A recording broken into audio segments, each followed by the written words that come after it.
Hey guys, welcome back to my channel and I'm back again with another really interesting video. Today guys, we are going to create our first ever basic Android project in Kotlin. So before I start with a very interesting video guys, I just want to request you that if you have not yet subscribed to my channel, then please do subscribe and hit the bell icon for future notifications of such programming and coding related videos. Let's get started. So guys, as you can see on my screen, there is a basic project which is already created.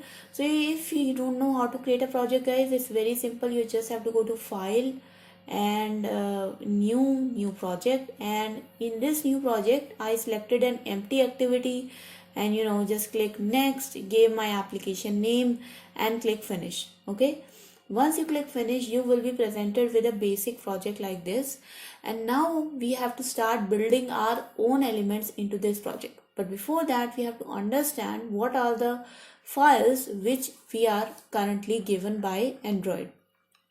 So here you can see guys, there is one file which gets automatically opened when you first create a project, that's called as main activity.kt.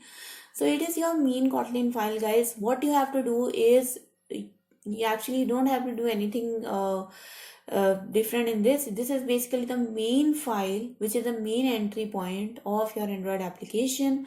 And you can see that this main file, this main activity class file inherits from app compat activity. And why it is a subclass of app compat activity is because app compat activity basically provides us the support of all the modern Android features while also providing the backward compatibility with the older versions of Android.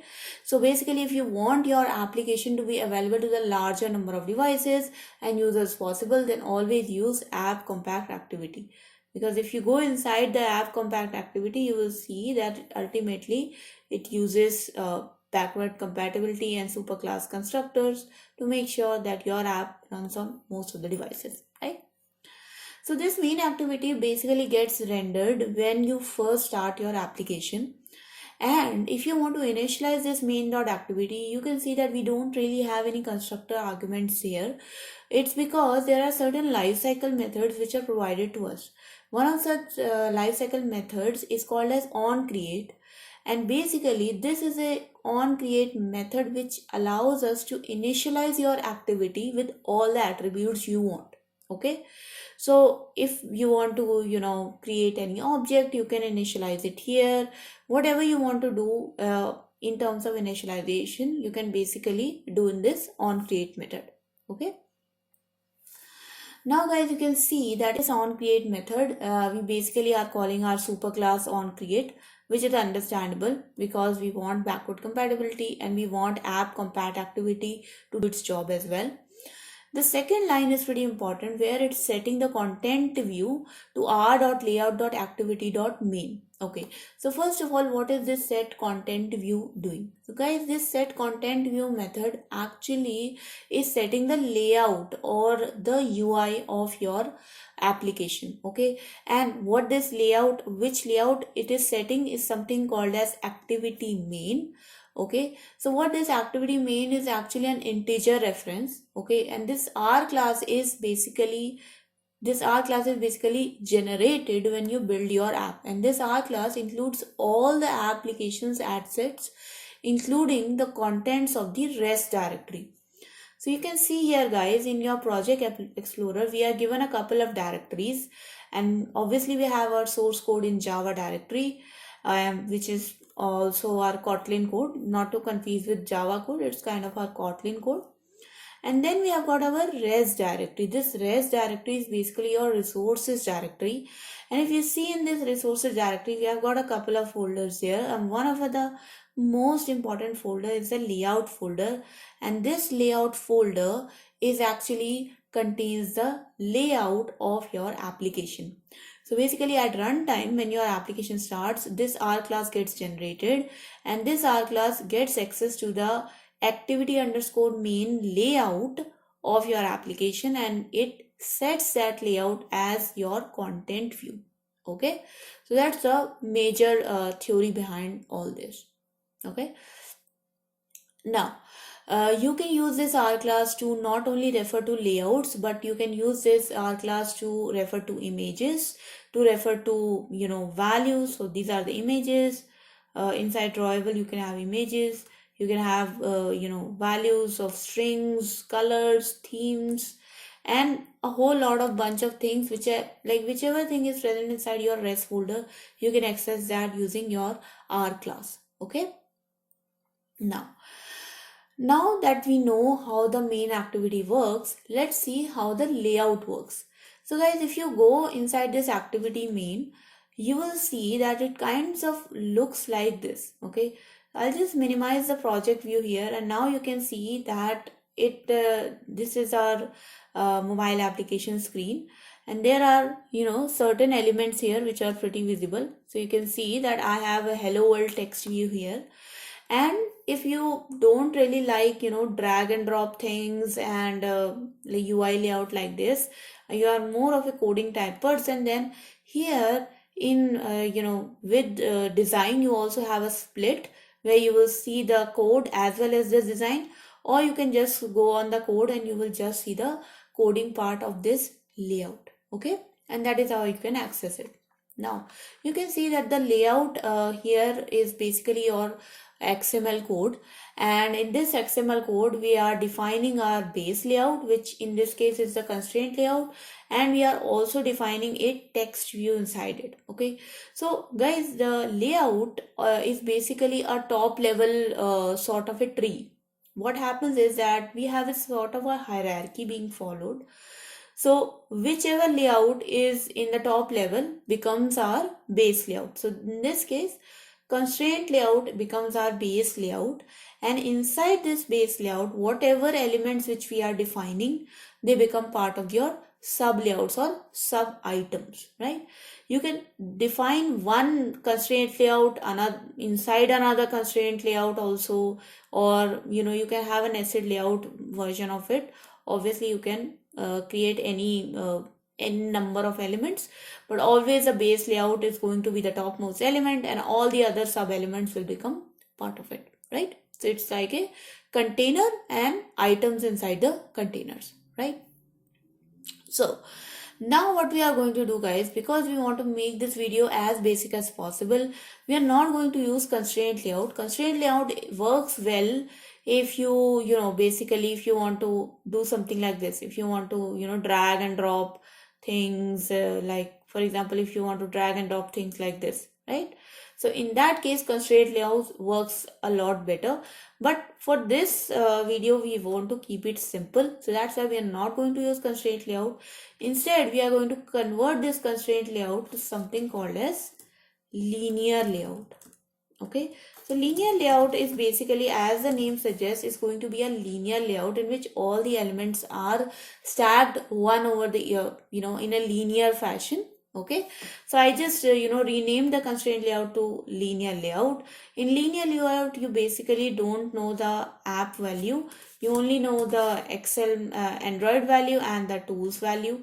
The layout width of our linear layout, you can see that it is by default set as match parent, and the layout height is also by default written as match parent, right? What we are going to do, guys, we are going to make a linear layout. So obviously we want that the layout should be spread across the entire mobile application, right? We want that, but we only want that the layout should be high enough to contain its sub elements. So if we only want that the layout should be having enough height so it can contain all its elements, all its content, then you can give the layout height as wrap content. Okay, because we are not using the app part of Android, so we can just remove that and keep the text view as simple as possible. The text view is having just three things: layout width, which is wrap content, height same, and text as hello world. So layout width and height, setting wrap content basically means that the text view height and width will be same, only be enough to hold the text hello world, Other than that, it will not, expand anything. It will only expand until the text gets expanded. Okay. So once we have done all these changes, guys, all you have to do is save it. And now you go to the design part and you can see that hello world, which was in the middle, has now moved to the top left corner. Why? Because we are using a linear layout. So all the elements will be stacked in a linear fashion. So one element here, second element here, third element here, fourth element here. So all the elements are going to be stacked in a linear fashion. That's why you can see that hello world has moved up to the top left. You can also test this thing by running your application. So if I run my application on an emulator, you will see in a moment that it will get displayed like that. Okay.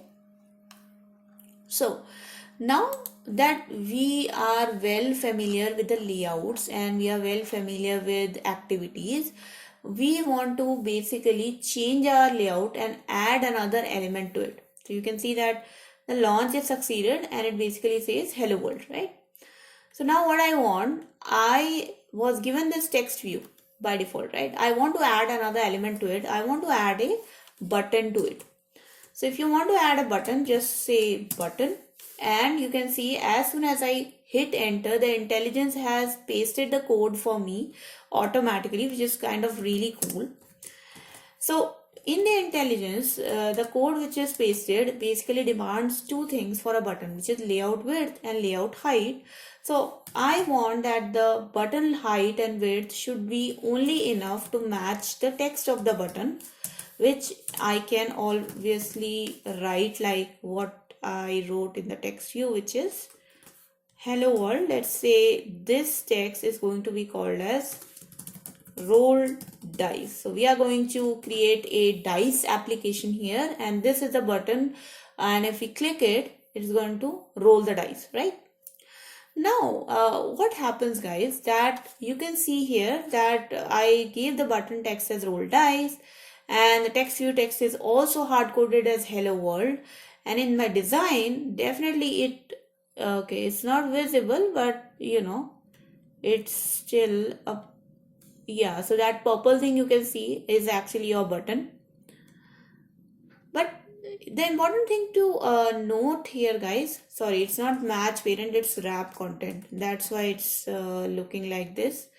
Now you can see that by using wrap content, the length of the height of the button is only enough to hold the roll dice value.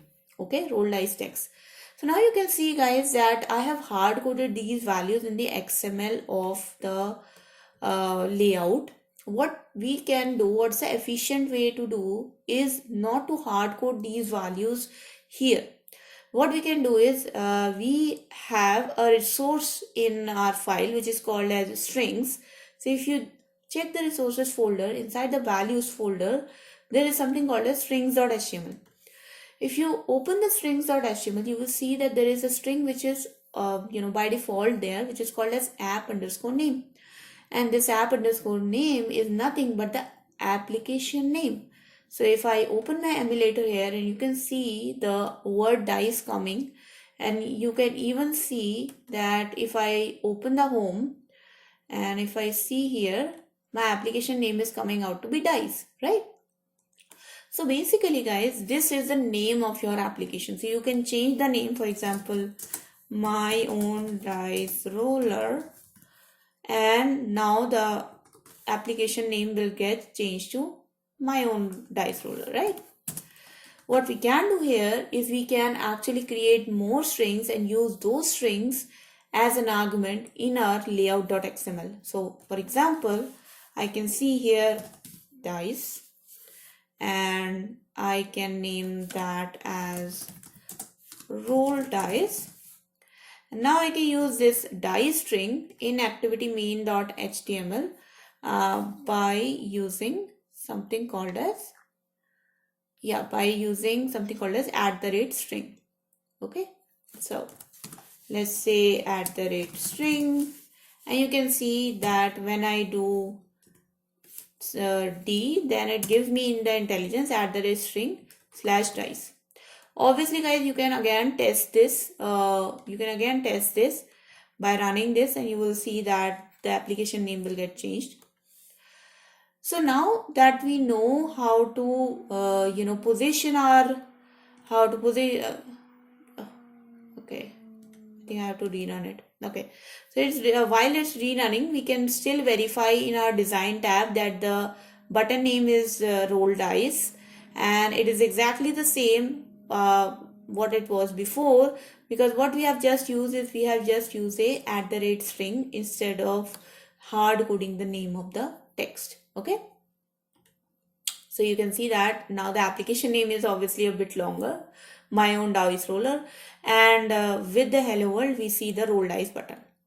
But do you think that this orientation looks nicer? I don't think so. I think it looks a bit bit clustered. So what we have to do is we have to make it a bit more nicer to see, and that we can achieve by using orientation properties in our views. So what we want, guys, we want that my text view and my button should be in the center. So in that case, what I can do something called as Android orientation, Android layout gravity. So what happens is, guys, that in the base layout you have to give something called as orientation, but in the sub layouts, in the sub views, you have to give something called as layout gravity. So gravity basically means that in which direction this view or this element is going to be pulled. So I want that this element should be pulled in the horizontal center. So I can say center horizontal. If I do it like center horizontal, basically this element will be pulled in the horizontal center, and it's just gonna come in the middle. Same thing I want to do with the button as well. I also want that the button should come in the center, but what I want that these text and these button should not come next to each other, they should be after each other. So I want that in the first line there should be text view, in the second line there should be button, and both of them should be in the center. To achieve that, what we have to do, we have to set our orientation to vertical. If I do my Android orientation of my base layout to vertical, all the elements inside this layout are going to be stacked one next to another in the next line, right? They will be stacked in a linear line fashion. So first the text view is going to render in one line, and then in the next line the button is going to get rendered. Okay, so this is how, if we go into the design, you can see that the hello world is coming and then roll dice is coming. Okay, so this is let's run this code just to verify it. So once we'll run this code, you will see that both hello world and roll dice are gonna come in the middle, and they're gonna look a bit better this time.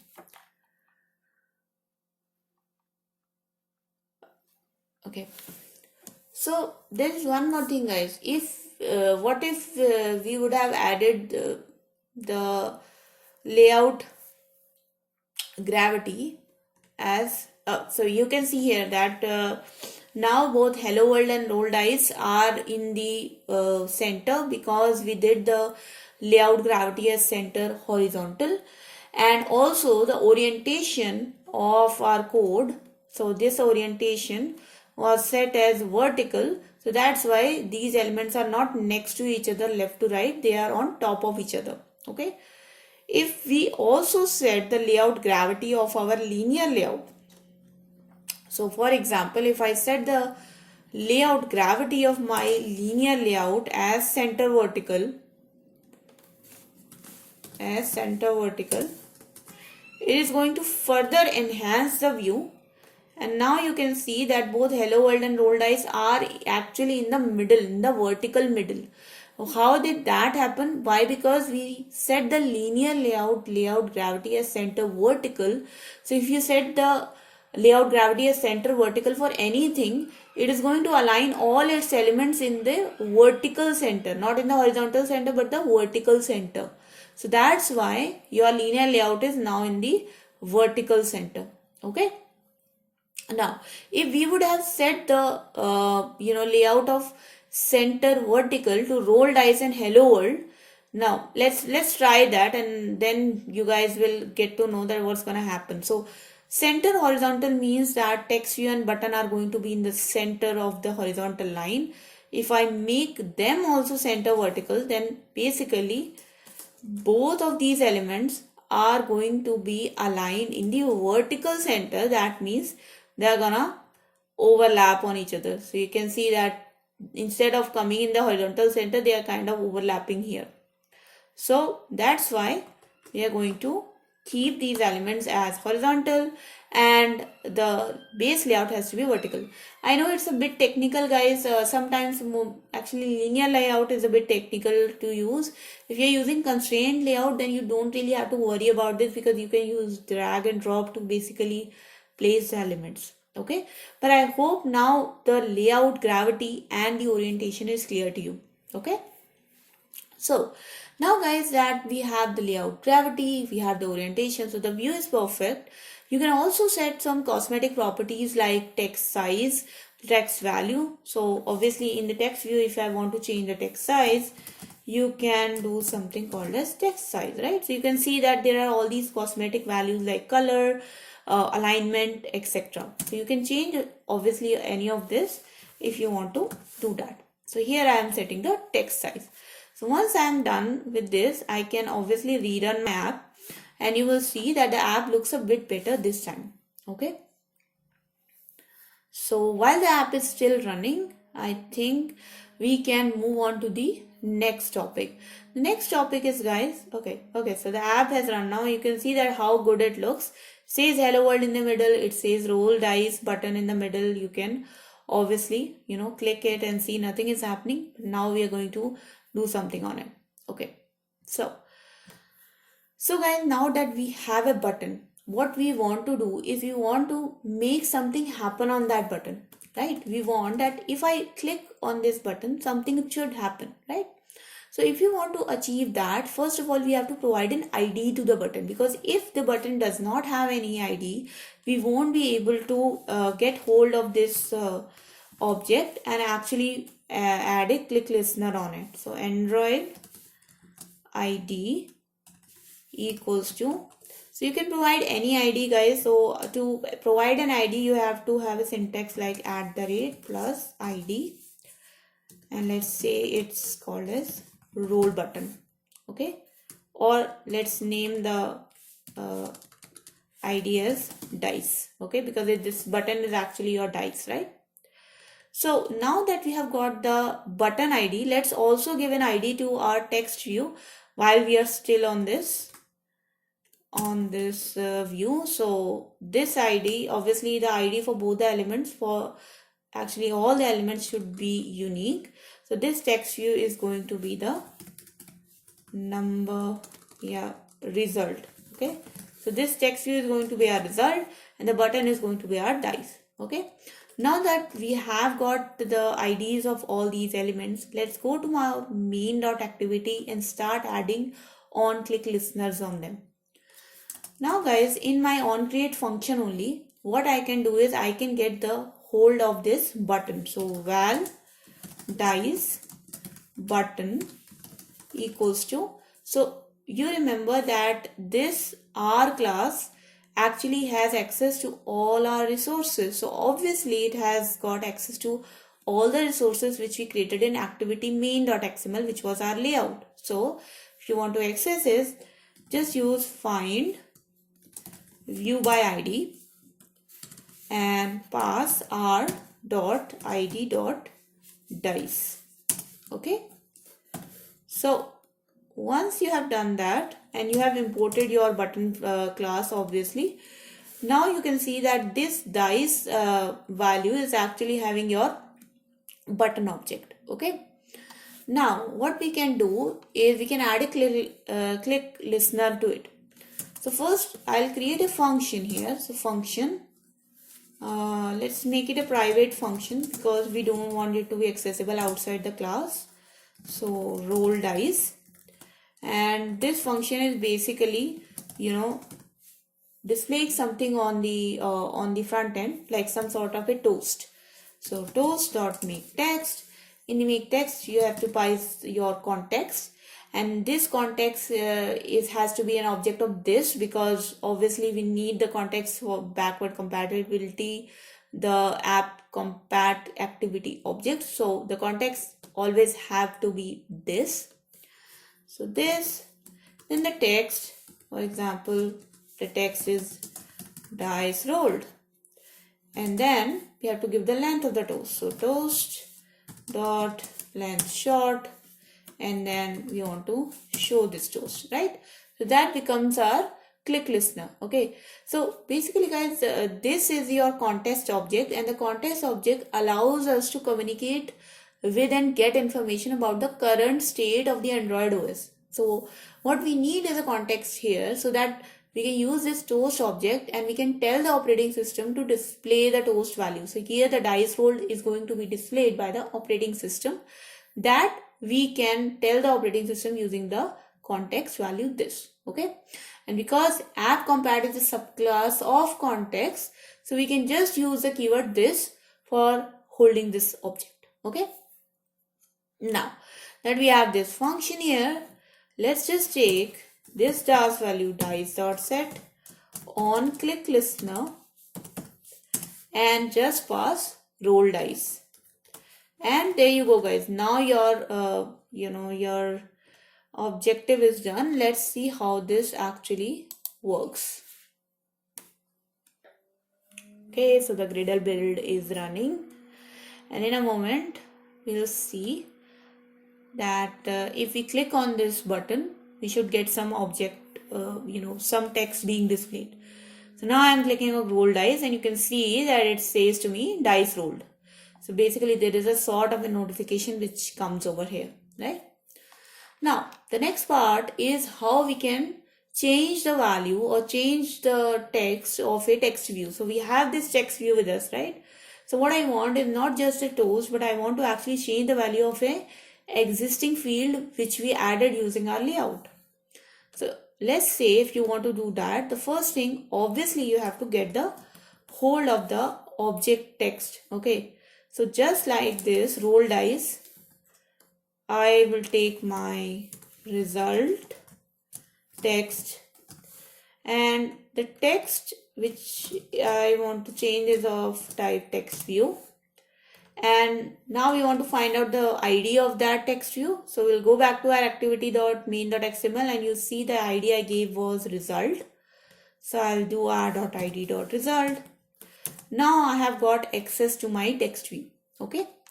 Now that we have got access to our text view, we will actually find out a random number. So the random int. What is a random int in a dice? It is a number from 1 to 6. And then we will just call the random function to actually get a random integer, and result.text becomes equals to that random int dot to string. Okay, now guys, once I save this and I'll run this again, you'll see that this app is going to work like a proper dice, and when you'll click that button, a number is going to get shown on the screen. So the launch is succeeded, and let's roll the dice now. So once I roll the dice, you can see that first I get number 3. Then, as many times I roll the dice, I am going to get a random number from 1 to 6. Okay. So that was a basic Android project using only Kotlin, guys. I hope the video was informative for you. I hope it was easy enough for you to understand, and I hope that all the parts of your Android application, be it the layouts, be it the main activity file, how to change the string values, how to change your UI, I hope those parts are clear to you, because we are going to use all these parts to build some different other applications and to explore more features of Android and Kotlin. Okay, so thank you so much for watching, guys. If you like this video, then please do like and share this video with your friends as well, and please do subscribe to my channel, hit the bell icon for future notifications. If you have any questions, comments, suggestions for me, write down in the comment section below. I'm definitely gonna address them. I'll see you guys in the next video. Until then, take care and bye bye.